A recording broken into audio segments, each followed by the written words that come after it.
Welcome to the Jamesburg Presbyterian Church. Today is Tuesday, January the 12th, 2021. Beautiful day here in Jamesburg, New Jersey. Today we're launching a study on the book of Esther. It's an Old Testament book, and I think it's a very interesting book. This book contains all of the elements of a popular romance. There is a young and beautiful heroine. There is a wicked and scheming villain. There is a wise and older parent. There is an inept and laughable ruler. In the story, good triumphs over evil. Evil is destroyed, and everything kind of has a positive, happy end to it. It's not surprising that the book of Esther was very popular among Jewish people back in its time period. Within Christian circles, however, things got a little different because, as Martin Luther points out, there is no mention of God in it. There's no mention of religious practices in it unless we take the fast that Esther proclaims later on in the book as a religious practice. However, when the fast is proclaimed, it's not explained as something that would be of a religious interest. Rather, it's more like all the people are in solidarity with Esther as they go through this time period. Luther thought that the book was naughty and wicked and really didn't want to see it in the Bible at all. I usually like and appreciate what Luther has to say, but I do like the book of Esther for other reasons. Now, most of us will assume that because the book is in the Bible, it's true. Well, historically speaking, the book is not true. The book is meant to be a book that talks about truths while not accurately accounting the historicity of a time period or a particular area in the world. And we know this because as a writer, the writer makes some deliberate mistakes, or so it seems, deliberate statements that are not true. For example, there was no King Ahasuerus ever. Although the king modeled in this book could be Xerxes of the Persian Empire, the fact of the matter is Ahasuerus comes off as a buffoon. Xerxes was brutal and deliberate. He was not anything except a buffoon. The other thing is there's no record in any of historical accounts that there were Jewish leaders within the Persian government. It's true that the Jewish people were taken into exile, but there's no Mordecai that shows up anywhere as being a leader in the Jewish, in the Persian Empire. So the book is about greater truths. It's about anti-Semitism.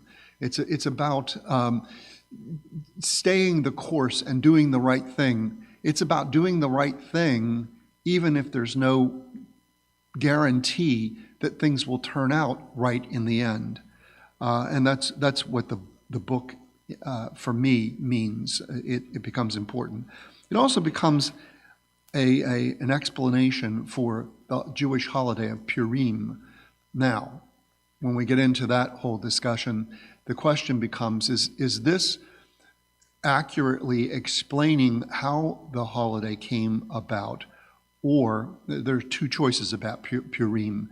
Either it was a holiday that celebrates some historical fact, that is the salvation of the Jewish people, or it's a Persian holiday that is accommodated by the Jewish people, which is more likely, and in this case, given a Jewish explanation. So this novelette becomes an explanation about a religious holiday. The book has some amazing literary devices that are in it. People appear in pairs, and there's always a contrast. The circumstances are exaggerated. When for example, in chapter 1, which we'll get to next week, When Ahasuerus discovers that Vashti, the queen, will not do his bidding, they decide that this is actually a horrible thing for the whole empire. What if all the wives of all the men in the whole empire decide to not do the husband's bidding? So he issues a law saying essentially that every man is the king of his own house, and every woman must obey the king. So in that sense, there is an exaggeration. When Haman builds a gallows, we'll get into this later, but when he builds a gallows, the gallows would be about 10 stories high. Okay, think about that. That would be higher than any building in Jamesburg. 10 stories, you're talking about a high-rise in New York City. And does somebody really build a gallows that high? It's ridiculous. But again, there's exaggeration here. The other thing is Ahasuerus, we're told, when he makes a law, can never rescind his own law, which creates a huge problem in this book because of a law that he issues. And there's no way to rescind it, even though it's a bad law, it's an evil law. We would think that a king has the power to make a law and to take back the law or to change the law if that king is all-powerful, as allegedly Ahasuerus is. The exaggeration of how long it takes for a woman to put on her makeup. According to the book of Esther, it takes a year. A year to put on makeup? Are you kidding me? The other thing that's hysterical in this is the length of time for celebrations. We're going to find out in the first celebration that Ahasuerus has a party that lasts 180 days, 180 days. And it's all drinking and eating and feasting. If this is all Ahasuerus is doing, who's taking care of the nation, the empire? Who is in charge if Ahasuerus is essentially drunk every day? Not knowing who is in your empire, not knowing when you marry someone what their religious background is, what their nationality is. How could you not know these things? If you are the emperor, you should know some basic facts about what's going on around you. The plot in this story is never static. It's always changing. And the outcome is never guaranteed. We don't enter into the book knowing for sure that what we're going to get is a very happy conclusion, a conclusion that will be positive and will just fill us with joy and peace. We don't get that. We're left to sit on the edge of our seats. When a major problem is created by a law that Ahasuerus passes, the question becomes, how in the world do you get out of the mess you've just created if you cannot rescind the law? The number of people who are killed in this is an exaggeration. And there also is no historical accounting in the Persian Empire that there was ever a time where that number of people died because of violence in essentially what amounts to a civil war. So the story has a number of exaggerations. It has a number of ironies and humor written in it. We are to see this book as a story that explains some things, but has one powerful section in it that is my big takeaway. And I'm not going to lay that card on the table just yet. I'm going to hold it. When we get to that place, I will tell you what that big reveal is. What we do know is that there are some historical things that are true.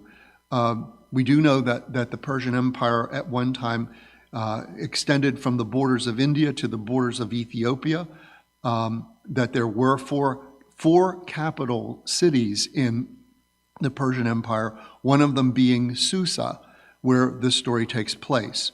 The others are Babylon, Ecbatana, and Persepolis. I guess that's how it's pronounced. Anyway, we also know that non-Persians, people of different nationalities, could attain power in the Persian court. We know that the Persian Empire at one time included people of different ethnic groups, ethnic backgrounds. We also know that people spoke multiple languages within the Persian Empire. There was not one official language. So when laws were issued, they had to be written in the various languages so that the people could understand them. We know that Xerxes was a ruthless king. We know that his queen's name was Ameratrice, whom he married, and he was married to her throughout his reign. There is no record, historically speaking, of a Haman or Mordecai. There is no record of a Esther. These persons appear to be fictional. But again, it's for our entertainment. So here's the story, basically. You're living in a time period where your country has been taken into exile. A large amount of time has passed. You now have people living in exile who never knew a day of their life back in the homeland. You know that your homeland has been left in ruin. You do not get news about how things are going on back there. You know that the capital city of Jerusalem was destroyed. You know that the temple was destroyed. And you don't see any hope for anything to change. How do you deal with your circumstances? Well, one possibility is you develop a story that buffoons the leadership of the country in which you're living, a story that creates a superhero, kind of like the Batman or Spider-Man or Superman or Superwoman or Wonder Woman of that time period. And that Wonder Woman is going to become Esther. And she is able to do wondrous, miraculous things. Despite the fact that God is not mentioned in the book, we do, and despite the fact that there's no religious ritual that's accounted in the book, despite all of these things, there's no prayer, there's no mention of a temple, there's no longing for returning back to Jerusalem or to the homeland. Despite all of that there are some things in the book that become theological, like even when you have no guarantee of doing the right thing, that it will result in a good outcome, do the right thing. And that is always a positive theological statement. Be deliberate in the way we live our lives, because we do not know how our actions can impact the lives of those around us. It's possible for a person of humble origin to impact the lives of all her people and fulfill God's purpose. The book indicates that there is an overarching purpose. It's in something that Mordecai says in chapter 4.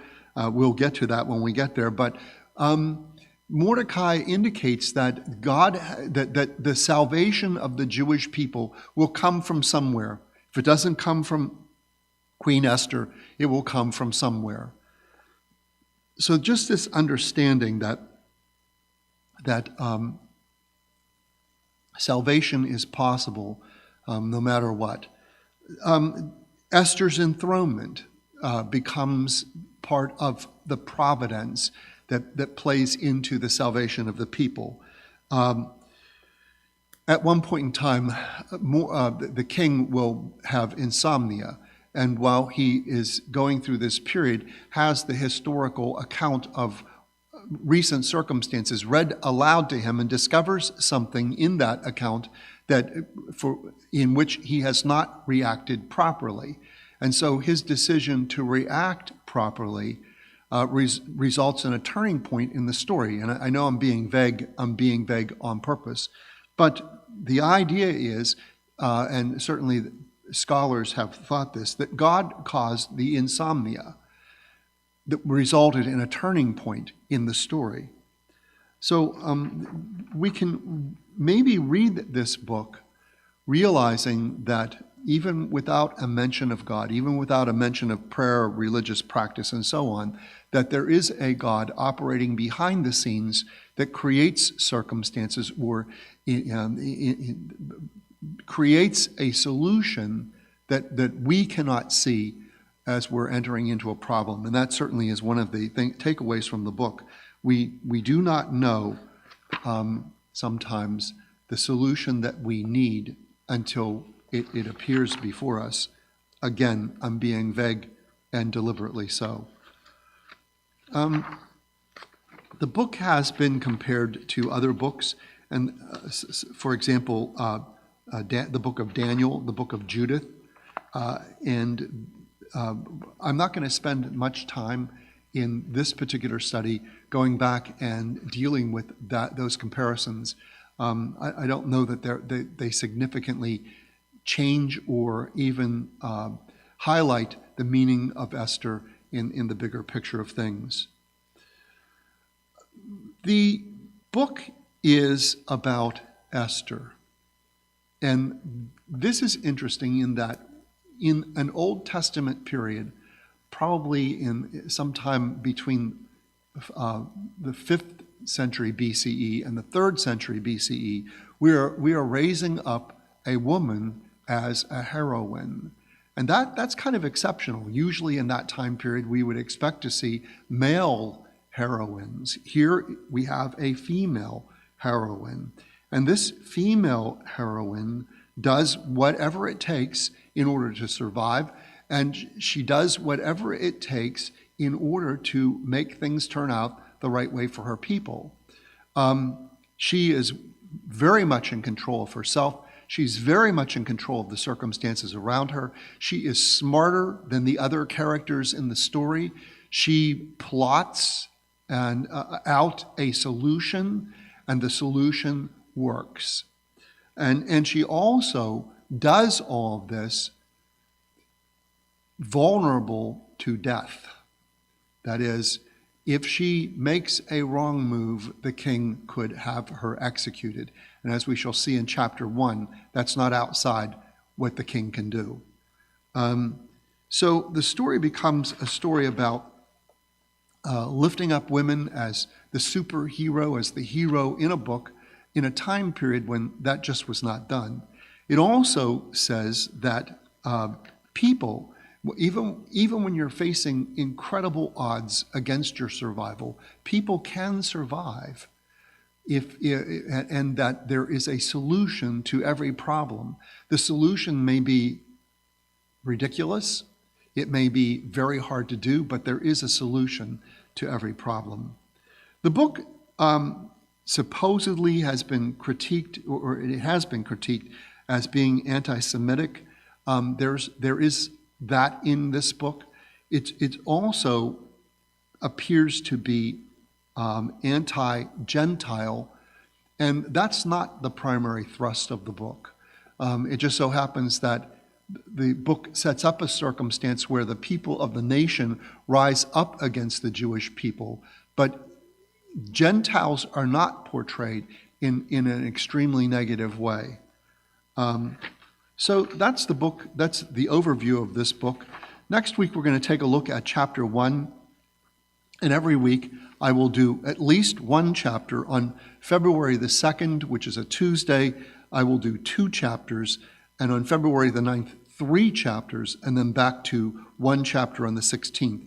If any of you are interested in receiving an outline, contact the church. You can call us here by calling our church number, which is 732-521-1711. And you can just give me your address. Do the numbers slowly. Sometimes I can't hear as fast as people can talk, but give me your address and I'll mail out to you an outline of this study. Otherwise, next week we're dealing with chapter 1. I'll always announce that, and I'll also put a post on Facebook giving in advance the outline of what we're doing the following Tuesday.